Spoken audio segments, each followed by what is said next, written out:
Benelux, in Germany, Italy, and other countries. So, when I got my assignment to Berlin, Peggy went along with me for an accompanied 3-year tour. So we were in Berlin from 74 to 77. And I think it's interesting to note that one of the first negotiated areas of the Cold War was to divide Germany into 4 sectors. And some of you in the back can't see this too well, but this part out here, this is a map of Germany. This was West Germany. It was divided into a French sector, a British sector, and an American sector. And here is Berlin, right over here, deep inside East Germany. Berlin was divided into 4 sectors as well. A French sector, a British sector, an American sector, and a Soviet sector. And so when we went to Berlin, after studying Russian, we were here deep inside, behind the Iron Curtain and deep inside the enemy's territory, if you will. Our job there, we had at the time probably 1,000 military intel folks of various kinds. And our job, as Denny suggested, was to listen to and track what the Russian troops, Soviet troops, the East German troops, and to a lesser extent Polish and the Czech troops were doing. We looked at their tactics, their weapon systems, we followed their exercises, we looked for new weapon systems coming into the area and so forth. And there was also, in addition to those of us in Berlin, there was, here at Potsdam, there was a U.S. military liaison mission there in Potsdam, and they were an adjunct to us.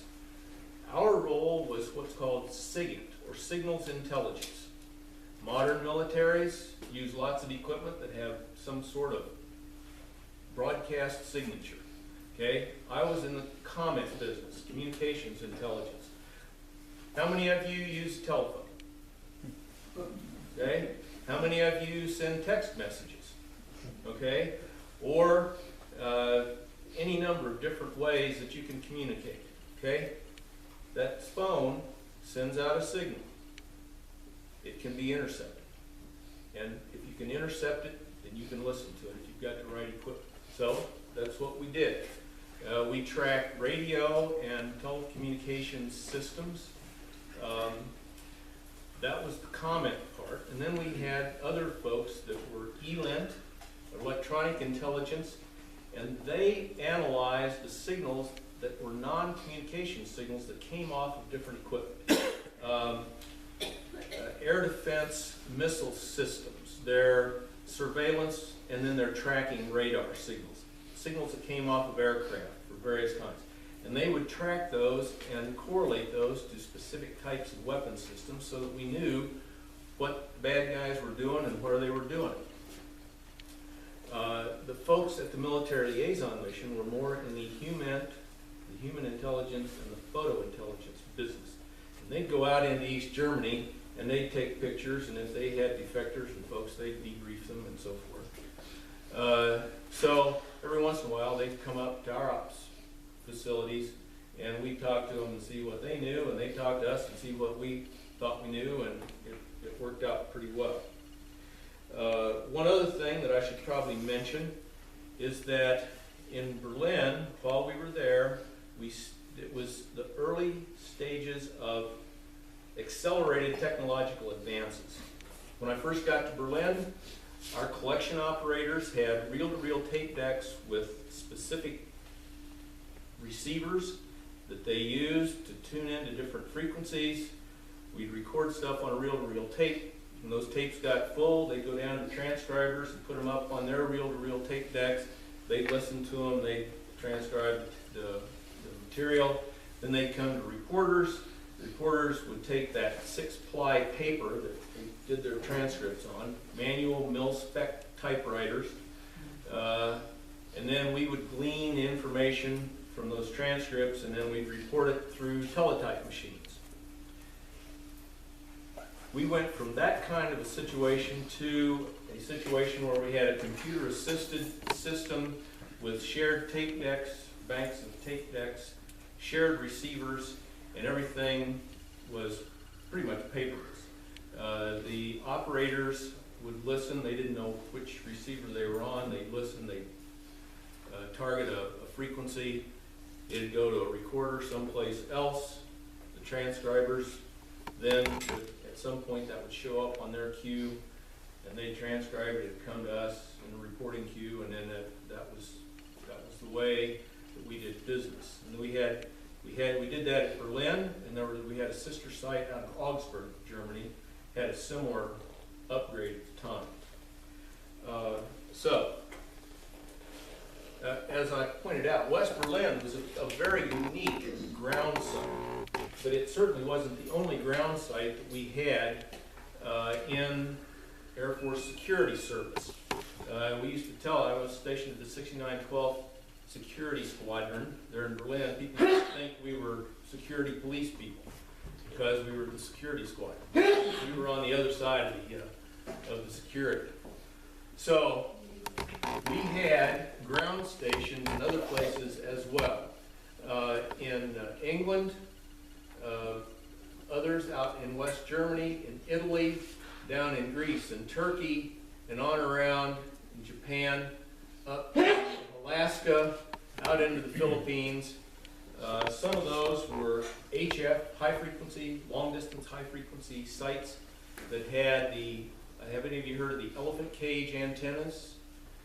They were HF antennas that were arrayed in a circle. They were 96, 120-foot antenna towers that were all hooked in together.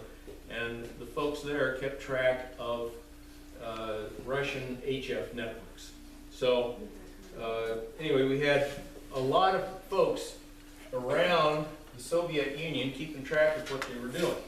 But even with that, as you can see, the Soviet Union was a big area, and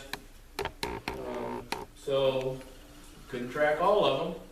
So we had an airborne program, and in 1977, Peggy and I were talking about what we were going to do for our next assignment, and we figured the closest that we could get as a Russian linguist, the closest we could get to here was to go to Offutt Air Force Base in Omaha, Nebraska. So I got into the airborne program. And let me take this map down for a while. With that, I moved into being an enlisted crew member on the RC-135 aircraft. So our mission was much the same that we had in Berlin. Very different from the other ground sites. And you can see that the RC-135 is essentially an airborne electronic vacuum cleaner. Okay? You've got an elongated nose on this Boeing 707 airframe. Got an elongated nose. It's got fat cheeks. You got antennas under here. That black area there is an antenna. We had all kinds of equipment on there that allowed us to pick up different kinds of signals. Again, comment and ELINT both. And so we flew, depending on where we were flying from, we flew a lot of different places. The RC-135s are still active today. They're flying in places much different from where we flew during the Cold War. So we were stationed there in Omaha, and in fact we flew operational missions out of Omaha because, remember the Cuban Missile Crisis in '62? You got to keep track of those nasty people down there. So what language do you suppose hopped on board the aircraft for those missions? Spanish, that's right. I don't want to be politically incorrect. We used to call those Wiener missions. And so we had a few of us Russian linguists that would fly those, but mostly it was Spanish linguists.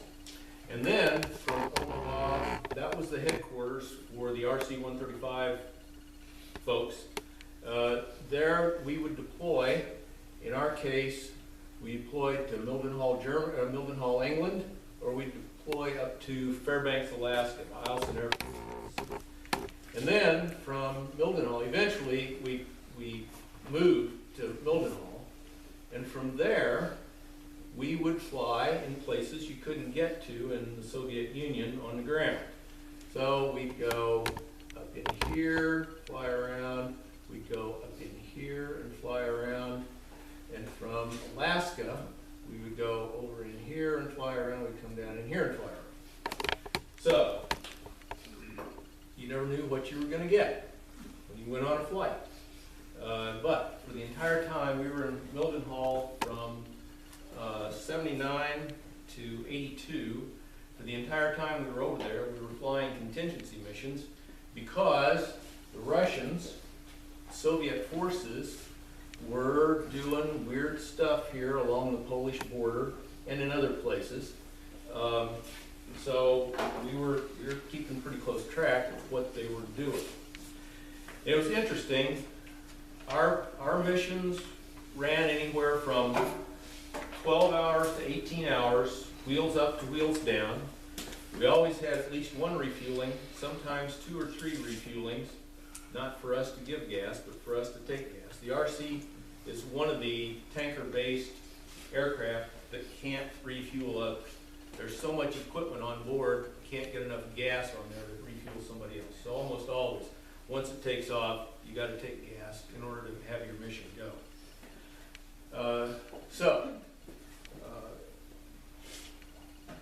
We tell people, if people would say, oh, ooh, you're on fly air crew. Well, yeah. Well, where do you go? Well, we take off from here and we come back. Well, you don't land somewhere? Nope. Now, why didn't we land anywhere else? Because the RC is a national level asset, and it requires a ton of security if it goes someplace besides its home station. So we took off, and then we went to great pains to land back at Mildenhall. And I can remember one flight in particular. My spot on the aircraft happened to be right where you can see out the window of the side door. And we orbited Mildenhall coming back home because they had bad crosswinds. We didn't want to go down to Torrejon, Spain, which was our alternate. And so we circled, and finally the weather guy said, okay, you're cleared. And we went down there, and I swear we didn't miss the ground but about 6 inches on the wingtip there when we went down. But it was terrible for the folks at other places. We had to land. It was a huge impact on their security force people to guard that airplane, because it was 24/7 guards. You had to set up a perimeter, and it was bad news for them. Okay, so while I was still in that airborne program, we went through a similar upgrade as we did in Berlin. We went from individual receiver positions with reel-to-reel tape decks. We used water-soluble paper to take our notes so that if we crashed, if we got shot down, then that water-soluble paper would dissolve. But we went from that to another computer-assisted automated system where we had shared receivers, shared tape decks, and we'd go fly our mission. And then when we came back and landed, our maintenance folks would take those tapes out, and then they'd go load them into an identical system on the ground where we could process all of this stuff that we collected on the mission. So that was our airborne activity. In 1982, I got picked up to go to officer training school.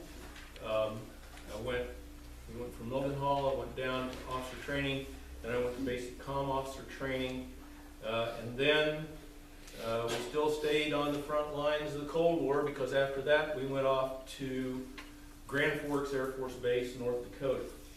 And there I was part of the communications squadron, and we were responsible for all of the radio and other communications systems that supported a B-52 bomber wing and a Minuteman III intercontinental ballistic missile wing. And you can come up and look at this later.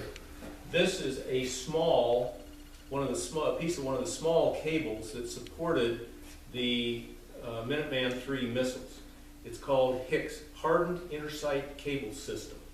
And you'll see when you come up here, it is got all kinds of layers to protect those copper wires from hemp, high altitude electromagnetic pulse.